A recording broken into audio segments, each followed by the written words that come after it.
please join me in welcoming Denzel Washington.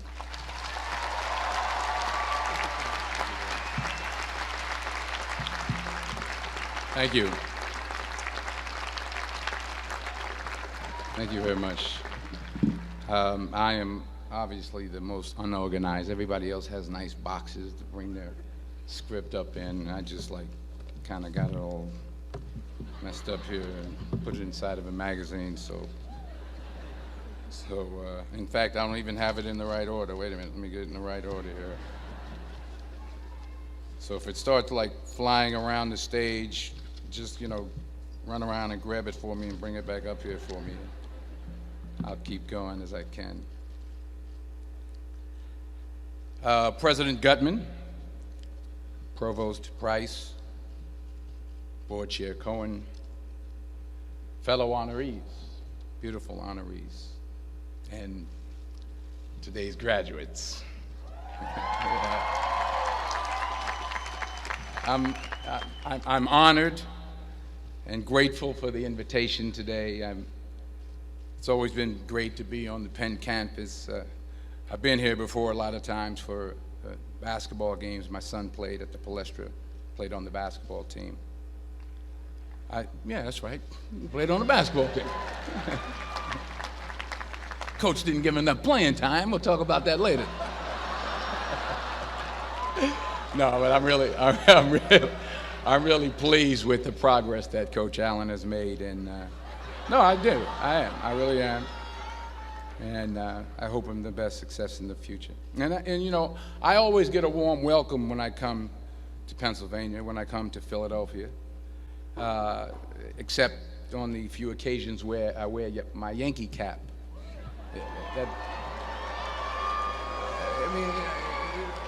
What's wrong with that? I can't suddenly just switch up and wear a Philly cap. I mean, it's like taking your life in your hands around here when you wear a Yankee cap. I'm telling you. I met a couple of guys and they were like, "Hey, we love you, Denzel, but you walking around with that hat on, we don't care who you are." So you'll be happy to see that I'm not wearing my Yankee cap today.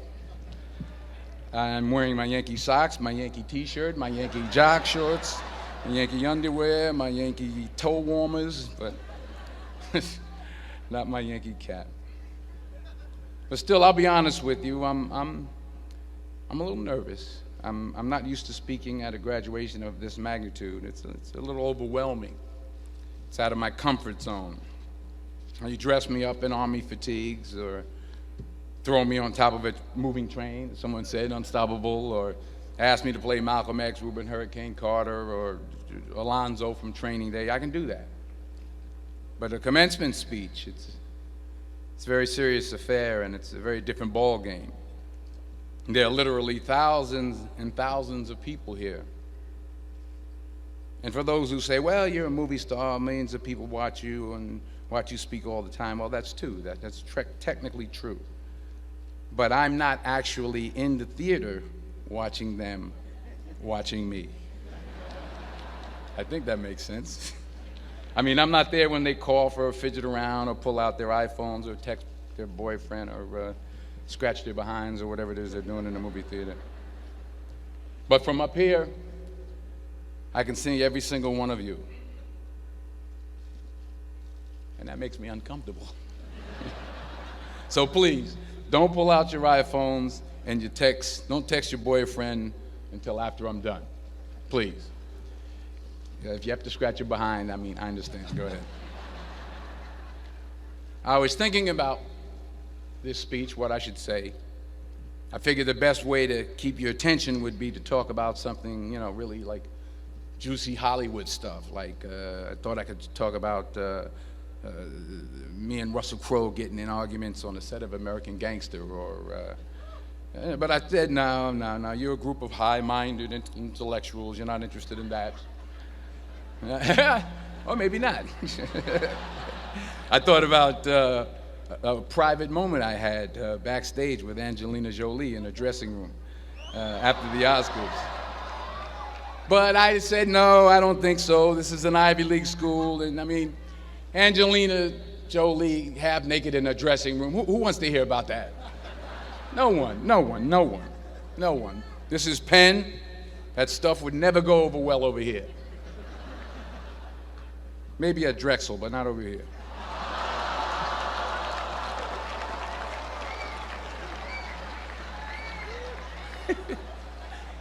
Woo, I'm in trouble now.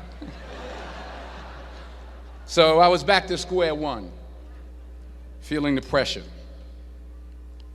So now you're probably thinking, if it was going to be this difficult, this much pressure, why did I even accept today's invitation in the first place? Well, you know, my son goes here, that's number one. That's a good reason. And I always like to check to see how my money's being spent. And I'm sure there's some parents out there who can relate to what I'm talking about. Yeah. To everybody upstairs. And there were some other good reasons for me to show up. Sure, I got an Academy Award, but I never had something called a magic meatball after waiting in line for half an hour at the food truck. Yeah? Yes, I talked face-to-face with President Obama, but I never talked face-to-face with a guy named Queeter who sings bad songs over at Smokes on Tuesday night. I never been to Buies. I never been to Hemos. Yes, I have played a detective who battles demons, but I've never been to a school in my life where the squirrel population has gone bananas. I mean, they're breaking in the dorm rooms, they're walking around campus. I think I saw some carrying books on their way to class. So I had to be here. I had to come.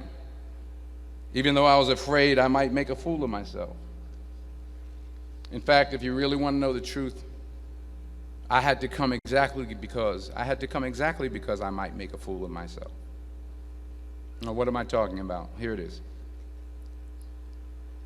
I found that nothing in life is worthwhile unless you take risks. Nothing.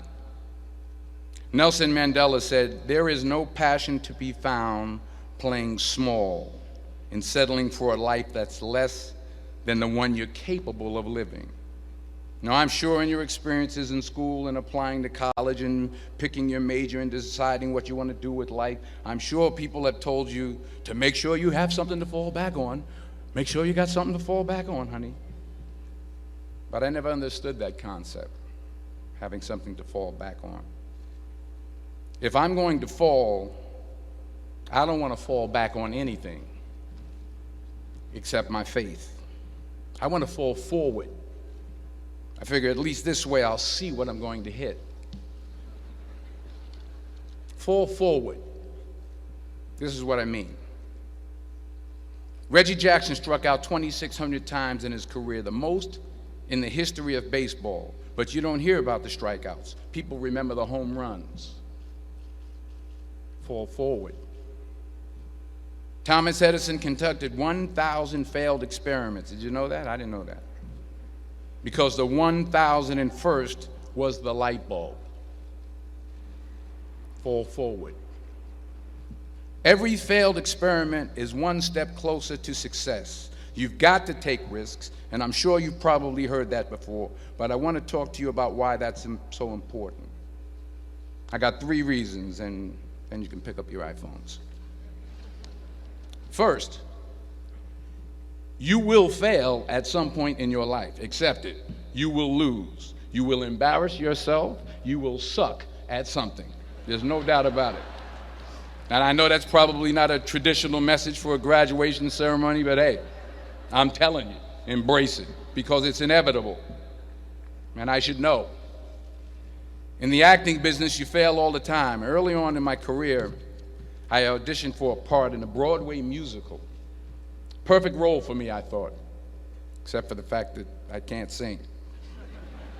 So I'm in the wings, I'm about to go on stage, but the guy in front of me, he's singing like Pavarotti. He's just, and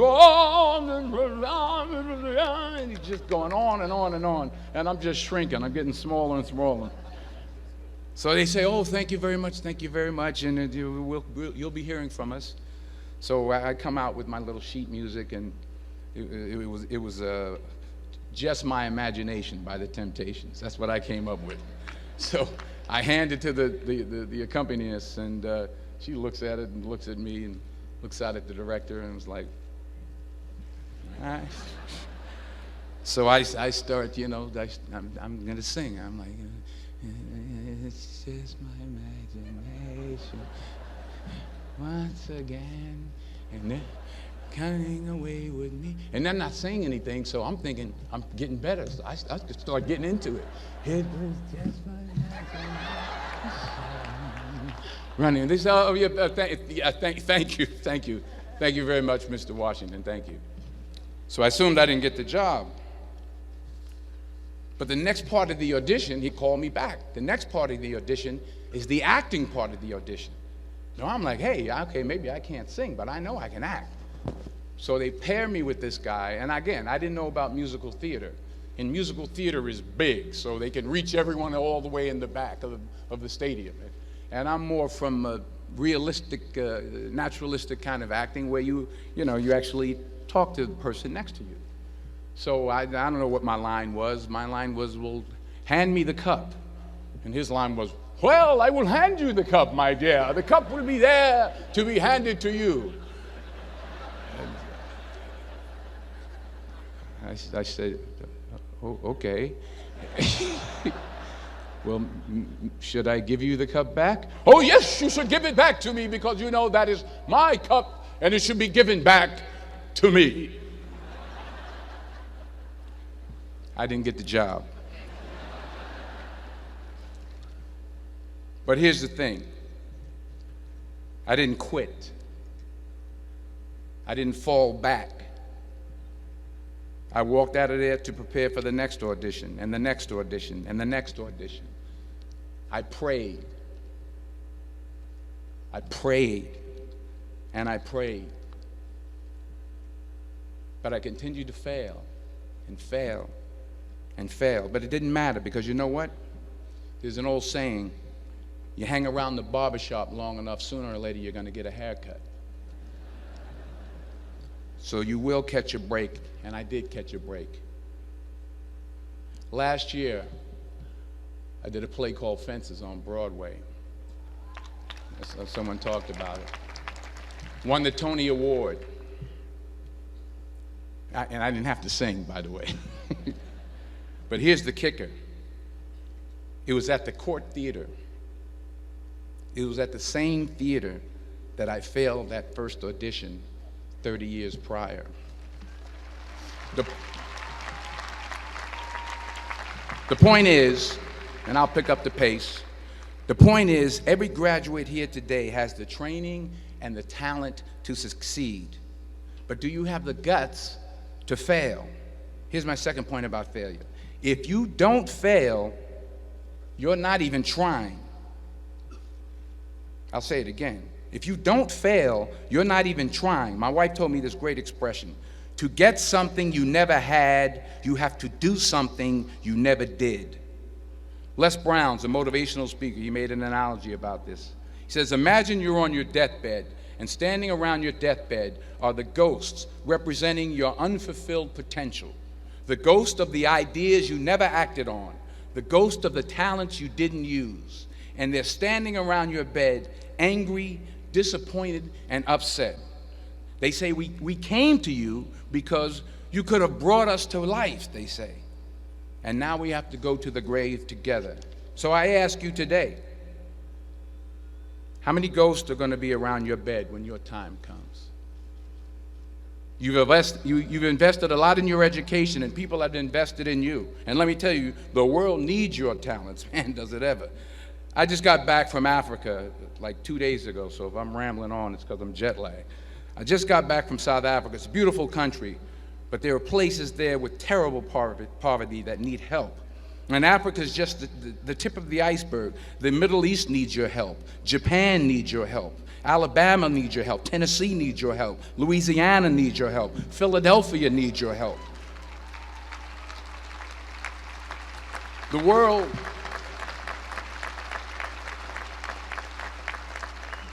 world needs a lot, and we need it from you. We really do. We need it from you young people. I mean, I'm not speaking for the rest of us up here, but I know I'm getting a little grayer. We need it from you, the young people, because remember this. So you got to get out there.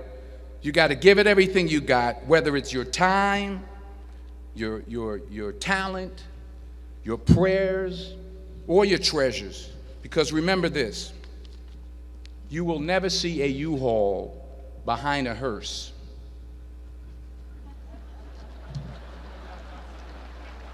I'll say it again. You will never see a U-Haul behind a hearse. You can't take it with you. The Egyptians tried it, and all they got was robbed.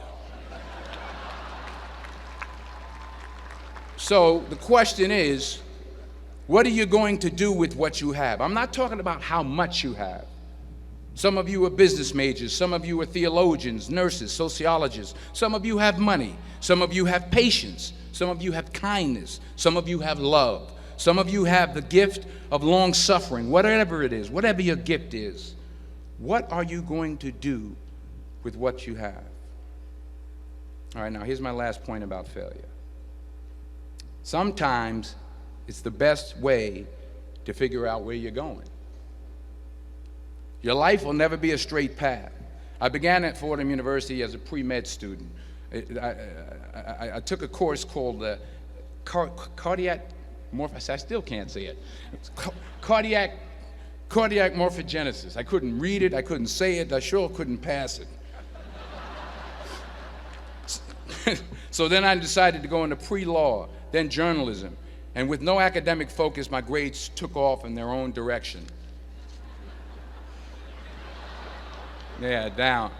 I was a 1.8 GPA one semester, and the university very politely suggested that it might be better to take some time off. I was 20 years old. I was at my lowest point. And then one day, and I remember the exact day, March 27th, 1975, I was helping my mother in her beauty shop. My mother owned a beauty shop up in Mount Vernon. And there was this older woman who was considered one of the elders in the town. And I didn't know her personally, but I was looking in the mirror, and every time I looked at the mirror, I could see her behind me, and she was staring at me. She just kept looking at me. Every time I looked at her, she kept giving me these strange looks. So she finally took the dryer off her head and she said something I'll never forget. First of all, she said, "Somebody give me a piece of paper. Give me a piece of paper." She said, "Young boy, I have a prophecy, a spiritual prophecy."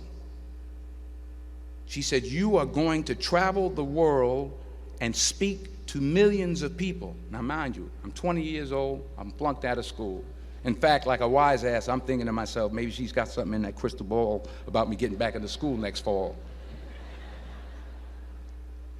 But maybe she was on to something, because later that summer, while working as a counselor at a YMCA camp in Connecticut, we put on a talent show for the campers. And after the show, another counselor came up to me and asked, "Have you ever thought about acting? You're good at that." So when I got back to Fordham that fall, I got in and I changed my major once again for the last time. And in the years that followed, just as that woman prophesied, I have traveled the world and I have spoken to millions of people through my movies. Millions who up till this day couldn't see me, who up till this day I couldn't see while I was talking to them, and they couldn't see me. They could only see the movie. They couldn't see the real me. But I see you today, and I'm encouraged by what I see.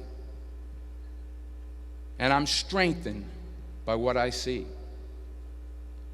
And I love what I see.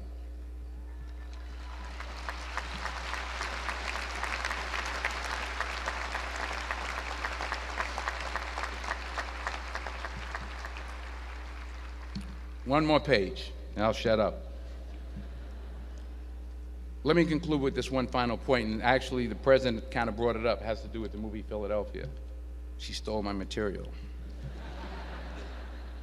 Many years ago, I did this movie called Philadelphia. We filmed some of the scenes right here on campus. Philadelphia came out in 1993. Most of you were probably still in diapers. Some of the professors, too. But that cracked me up. But it was a good movie. Rent it on, Netflix. It's a good movie. Rent it. I get 23 cents every time you rent it. Please, rent it. True. Parents up there, rent it. Netflix, please. Tell your friends too. It's about a man played by Tom Hanks who's fired from his law firm because he has AIDS. He wants to sue the firm, but no one's willing to represent him until a homophobic ambulance chaser lawyer, played by yours truly, takes on the case. In a way, if you watch the movie, you'll see everything I'm talking about today. You'll see what I mean about taking risk or being willing to fail. Because taking risk is not just about going for a job. It's also about knowing what you know and what you don't know. It's about being open to people and to ideas. In the course of the film, the character I play begins to take small steps, small risks. He very, very, very slowly begins to overcome his fears. And I feel ultimately his heart becomes flooded with love. And I can't think of a better message as we send you off today. To not only take risks, but to be open to life, to accept new views, and to be open to new opinions, to be willing to speak at a commencement at one of the best universities in the country, even though you're scared stiff. While it may be frightening, it will also be rewarding. Because the chances you take, the people you meet, the people you love, the faith that you have, that's what's going to define you. So members of the class of 2011, this is your mission. When you leave the friendly confines of Philly, never be discouraged, never hold back, give everything you got.